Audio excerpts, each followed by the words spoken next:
Бид хэн бэ? Бид бол UNICEF. Дэлхийн 190 гаруй улс оронд үйл ажиллагаа явуулдаг хүүхдийн байгууллага юм. Бид яагаад энд байгаа вэ? Монголын нийт хүн амын 38%-ийг тэгээс 18 насны хүүхэд эзэлдэг. Монголын хүүхэд бүр хүүхдийн эрхийн тухай конвенцэд заасны дагуу эрхээ эдлэх эрхтэй. Энэхүү конвенцийн хэрэгжилтийг хангахын тулд Нэгдсэн үндэсний байгууллагын хүүхдийн сан Монгол улсад үйл ажиллагаа явуулдаг. Бид юу хийдэг вэ? Бид хүүхдийн төлөө ажилдаг. Хүүхэд эхийн хөвлөд бүрэлдэснээс хойш амьдралын их давцанд хөл тавих хүртэлх бүхий л мөчөд бид хамт байдаг.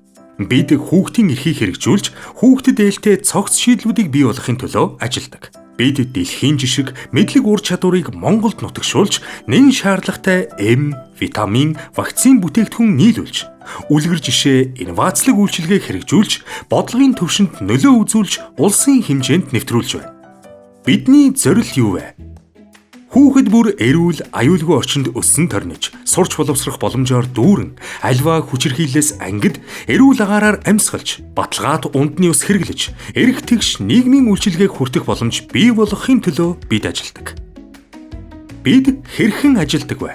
Бид зорилттой хүрэхийн тулд төр, хувийн хөвшил, нийгмийн оролцооны байгууллагууд, хувь хүмүүс, ээж, аавууд, багш, ажилчид, урлаг соёлынхан, сайн дурынхан, залуучууд, хүүхдүүд гээд хүн бүрийн оролцоог ханган ажилдаг. Хүүхэд бүрийн эрх хэрэгжиж, хамгаалагдаж, хангагдах хүртэл Нэгдсэн үндэсний байгууллагын хүүхдийн сан зогсолтгүй, тууштай бүх сэтгэл зүрхээрээ ажиллана.